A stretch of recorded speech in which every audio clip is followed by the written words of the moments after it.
हाँ जी, बाल को सुप्रभात, नमस्कार, राम राम, प्रणाम। कैसे हाल चाल? तो आज फाइनली आ गए हैं अपन लोग एक्सेस एंड डेफिसिट डिमांड को 5 मिनट के अंदर खत्म करने के लिए। तो चलिए शुरू करते हैं। बस शुरू करने से पहले याद है ना, सुबह 6 बजे बोर्ड एग्जाम वाले दिन मेरा पेपर आ रहा है। कल डिस्क्रिप्शन में उसका लिंक है, फटाफट से एनरोल कर लो using code Gaurav J for free, सुबह 6 बजे। चलिए तो शुरू करते हैं एक्सेस एंड डेफिसिट डिमांड। तो भाई सिंपल भाषा में समझना, एक्सेस डिमांड या डेफिसिट डिमांड, डिमांड ज्यादा है या कम है और किससे है, ये बहुत ज्यादा जरूरी है। तो एक्सेस डिमांड की जब हम बात करते हैं, डिमांड हमारी बहुत ज्यादा है किसके कंपैरिजन में? जो हमने सोचा था उसके कंपैरिजन में। सोचा क्या था हमने?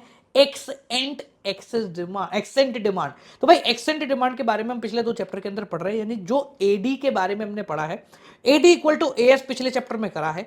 तो भाई वो तो हो गया प्लान वाला, यानी जो हमने सोचा था। अब रियलिटी में कुछ भी हो सकता है, कोरोना आ गया, डिमांड कम हो गई, या कुछ और ही हो गया, डिमांड बहुत ज्यादा बढ़ गई, पॉसिबल है। तो मान लेते हैं कि डिमांड बहुत ज्यादा बढ़ गई, यानी कि हमने जो सोचा था, जिसके हिसाब से सारा काम किया था, उस लेवल से भी ज्यादा डिमांड हो गई, उसको हम कहते हैं एक्सेस डिमांड। तो सिंपल भाषा में एक ऐसी सिचुएशन जहां पर हमारी एग्रीगेट डिमांड ज्यादा हो गई, किससे? उस डिमांड से जो कि फुल एम्प्लॉयमेंट लेवल के ऊपर थी, यानी कि जो हमने सोची थी।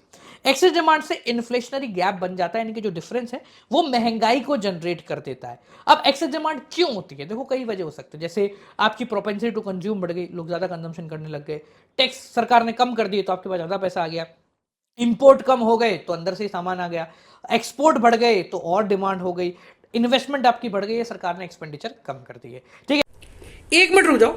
अगर आप ये वीडियो 15 या 16 मार्च के आसपास देख रहे हो तो आप लोगों के लिए खुशखबरी है। हम लोग आप लोगों के लिए कंप्लीट फ्री के अंदर ऑल इंडिया लेवल पे एक एमसीक्यू टेस्ट अरेंज करवा रहे हैं, जिसके अंदर बोर्ड एग्जाम में आने वाले हाईली एक्सपेक्टेड एमसीक्यू हो रहे होंगे। 20 हैं तो 20 के 20 करा रहे हैं। डिस्क्रिप्शन में उसका लिंक है, कंप्लीटली फ्री है, कोई भी आके कैसे भी आके देख सकता है। तो जाओ और पूरी डिटेल उसके अंदर आपको मिल जाएगी। अब आप इस वीडियो में कंटिन्यू कर सकते हैं। इसके अपोज में डेफिशिएंट डिमांड के भी सेम रीजन हो जाएंगे। ठीक है, अच्छा एक बात बताओ, अगर डिमांड ज्यादा है, एक्सेस है, तो उससे क्या क्या इंपैक्ट आएंगे? सिंपल 3 चीजों पे इंपैक्ट आ सकते हैं। पहला होता है सर आउटपुट पे, दूसरा एम्प्लॉयमेंट पे, तीसरा होता है प्राइस पे। तो अगर प्रोडक्शन पे बात करें तो हम कुछ नहीं कर सकते, क्योंकि हम ऑलरेडी बना चुके हैं सामान को। तो नो प्रोडक्शन पे फर्क, यानी कि नो इफेक्ट ऑन आउटपुट। अगर एम्प्लॉयमेंट पे बात करें तो हम जब प्रोडक्शन पे इंपैक्ट नहीं डाल सकते तो इंस्टेंटली नए लोगों को भर्ती तो कर नहीं सकते, तो इसलिए आपका एम्प्लॉयमेंट पे भी जीरो इंपैक्ट आता है। पर प्राइस बढ़ जाता है, पर क्योंकि आप मैक्रो पढ़ रहे हो तो किसी एक चीज का प्राइस नहीं बढ़ेगा, जनरल प्राइस लेवल बढ़ेगा, यानी कि सभी चीजों का महंगाई जो है वो हो जाएगी, जिसको हम इन्फ्लेशन भी कहते हैं। ठीक है जी, तो ये तो हो गया एक्सेस डिमांड। डेफिशिएंट डिमांड इसका जस्ट अपोजिट होता है। जब हमने सोचा कि 100 चीजों की डिमांड होगी, 100 बन गए, पर डिमांड 70 की हुई, कोरोना आ गया। ये डेफिशिएंट डिमांड का एक प्रैक्टिकल एग्जांपल है। तो डेफिशिएंट डिमांड डिफ्लेशनरी गैप को राइज देता है। डेफिशिएंट डिमांड की वजह से डिफ्लेशनरी गैप जनरेट होता है, यानी कि चीजें सस्ती हो गई, एक्स्ट्रा स्टॉक आप लोगों के पास पड़ा है। रीजन सेम अपोजिट वही होंगे जो कि उसके अंदर थे, उसके अंदर जो इंक्रीज था वो यहां डिक्रीज हो जाएगा।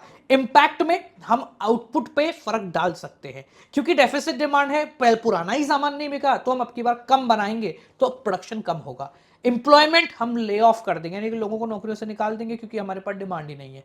प्राइस, अब भाई क्योंकि ऑब्वियस सी बात है डिमांड कम है तो जनरल प्राइस लेवल भी फॉल होने लग जाएगा, यानी कि सस्ता सामान आपको मिलेगा। अब बात आती है कि हम इसको कैसे कंट्रोल कर सकते हैं। तो देखो मैं एक्सेस डिमांड का कंट्रोल बताता हूं, डेफिशिएंट डिमांड उसका जस्ट अपोजिट हो जाएगा, इंक्रीज का डिक्रीज, इंक्रीज का डिक्रीज, ये चलेगा बस, और कुछ नहीं चल रहा होगा। तो अगर हम बात करते हैं कि बाजार में बहुत ज्यादा डिमांड है, एक्सेस डिमांड की कंडीशन है, तो इसको कैसे सुधारें? तो सुधारने के लिए 2 प्रकार के लोग हैं जो कि आ सकते हैं सामने। एक होती है सरकार, एक होती है आरबीआई। जब सरकार आती है तो उसको हम बोलते हैं फिस्कल पॉलिसी, और जब आरबीआई आती है उसको बोलते हैं मॉनेटरी पॉलिसी। तो सरकार क्या कर सकती है? सरकार अपने खर्चों में इंपैक्ट ला सकती है। मान लेते हैं डिमांड बहुत ज्यादा है तो सरकार बोलेगी भाई खर्चे कम करो, जब खर्चे कम होंगे तो लोगों को नौकरियां कम मिलेंगी। या फिर सरकार कह सकती है टैक्स बढ़ा दो, टैक्स बढ़ा दोगे तो सर लोगों के पास पैसे ही नहीं बचेंगे, डिमांड कम हो जाएगी। डेफिशिएंट डिमांड इसका जस्ट अपोजिट हो जाएगा, यानी कि वहां डिक्रीज की जगह इंक्रीज, और यहां टैक्स कम कर देंगे। ठीक है जी, तो मैं एक ही कराऊंगा। नेक्स्ट आता है आरबीआई क्या करता है। तो देखो आरबीआई की जेब में क्या है? मनी सप्लाई और क्रेडिट है, यानी कि क्वालिटेटिव और क्वांटिटेटिव इंस्ट्रूमेंट जो अपन ने मनी एंड बैंकिंग में पढ़े थे वो सारे हैं, तो उन सब में वो छेड़बदल कर सकती है। कैसे? सबसे पहले बात करते हैं क्वांटिटेटिव इंस्ट्रूमेंट, यानी कि वो इंस्ट्रूमेंट जिससे अमाउंट ऑफ मनी कम ज्यादा होता है, पैसा ज्यादा या कम हो जाएगा। तो इसमें आरबीआई सबसे पहले अपनी बैंक रेट को बढ़ा देगी। जैसे ही आरबीआई महंगा लोन देगी, वैसे कमर्शियल बैंक भी फिर महंगा लोन देगी, तो लोग लोन नहीं लेंगे, बैंक में पैसा कम हो जाएगा। Next, RBI open market operation के तहत अपनी सिक्योरिटी को बेच सकती है। जैसे ही वो सिक्योरिटी को बेच देगी, सारा पैसा आरबीआई की जेब में आ जाएगा, एक्सेस डिमांड होगी ही नहीं। तीसरा, आरबीआई अपने एलआरआर को इंक्रीज कर सकती है। जैसे अपन ने पढ़ा था कि एलआरआर बढ़ेगा तो बैंक पैसा कम चलाएंगे, यानी कम बनाएंगे, और पैसा कम बनेगा तो डिमांड भी कम होगी। इसके बाद आता है क्वालिटेटिव इंस्ट्रूमेंट, वो इंस्ट्रूमेंट जो कि आरबीआई जो है ना सिर्फ पैसे को घुमाने फिराने के लिए कर सकती है। अब डिमांड बहुत ज्यादा है तो आरबीआई बोलेगी कि भाई मार्जिनों को बढ़ा दो। मार्जिन बढ़ाने का मतलब क्या, आरबीआई बोलेगी 10 लाख की सिक्योरिटी लाओ, बदले में हम 4 लाख का ही लोन देंगे, तो आप नहीं लेने जाओगे। तो आरबीआई अनप्रोडक्टिव जगह से लोन को हटा देगी, यानी कि मार्जिन रिक्वायरमेंट को बढ़ा देगी। ठीक है। दूसरा, मॉरल सुएसन, आरबीआई बोलेगी कि भाई अब लोन नहीं देना, तो एडवाइस करेगी आरबीआई कि भाई हम लेंडिंग को डिस्करेज करते हैं, मतलब कम दो, बड़ी मुश्किल से ही दो, बहुत ज्यादा जरूरी हो तो ही देना। तीसरा आता है सिलेक्टिव क्रेडिट कंट्रोल, यानी कि राशनिंग करना, यानी किस सेक्टर में कितना लोन देना है। तो आरबीआई फिक्स कर ले कि भाई देखो हमारे पास ज्यादा पैसा नहीं है, इतना इतने सेक्टर में इतना इतना लोन दो, ताकि लोन कम चले, क्योंकि अभी हम प्रोडक्शन करने के लायक नहीं है। समझ में आ गया। डेफिशिएंट डिमांड इसका जस्ट अपोजिट है, तो उसको कराने की कोई भी मुझे लगता नहीं है जरूरत होगी।